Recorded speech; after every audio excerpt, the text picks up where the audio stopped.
Hey yo, what up? It's your boy Will Quelly, and this is Will Quelly Rants. This is when I usually take my lips, put them to my brain, and I let everything come out unfiltered. No bias, no nothing. Just the way I see things. Alright, so in case you didn't watch the game, and for those that watched the game, the Houston Rockets playing against the Jazz, we saw the Jazz as the early aggressors. They came out really strong under Jay Crowder. Jay Crowder was just straight up disruptive. This guy was stealing the rock. He was knocking down threes. He was just a terror, all right? He was causing a lot of problems. And we saw the Jazz take an early lead of 14 points. They led all the way to the third quarter when Gordon came out, and he was the aggressor then, knocking down a couple of threes. And then all of a sudden, the momentum shifted towards the Rockets' favor, and that's the way it went down all the way to the fourth quarter. And then everything shifted again.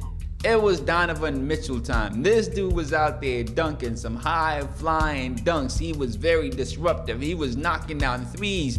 But you gotta give credit to Ricky Rubio, because that's what he was doing early on. Not all the crazy dunks and all that, but I'm talking about breaking down the defense and just getting everybody involved. So a lot of props to Ricky Rubio. Now, so the fourth quarter ended with the Utah Jazz scoring 31 points and the Houston Rockets scoring only 12 points. Now, for a team that's supposed to be competing for the chip this year, they're contenders this year, the Houston Rockets, and scoring only 12 points, that is a problem. I gotta say that is a problem. Here's what we learned, all right? I see the Houston Rockets not doing so well under pressure. They fold under pressure, that's all I can say.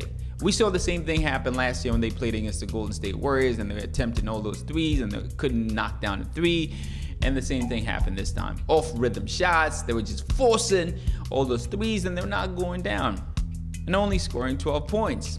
And that's how these guys capitalize on that. But you got to give credit though to the Jazz, because what they did with James Harden is really good. They stole it from the Bucks.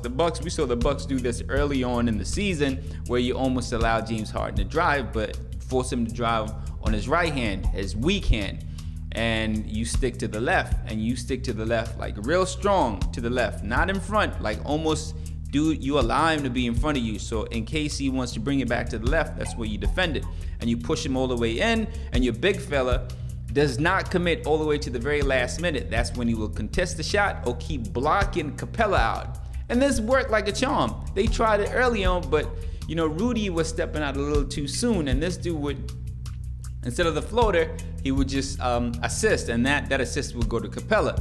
So we saw James Harden only attempt 19, it was 19 attempts, under 20, okay, let's just put it under 20, all right, and 4 assists. That is really good. We're accustomed to seeing this guy attempt over 30 per game, and only attempted 19, that is really good. So mad props to the Utah Jazz for doing that.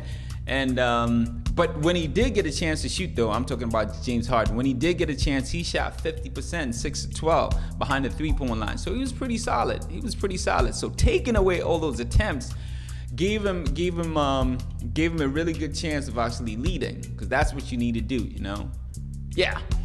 So mad props to the Utah Jazz. They won this one. I still don't see them advancing to the second round. I see the Houston Rockets advancing to the second round. But what I learned today is the Houston Rockets, they fold under pressure.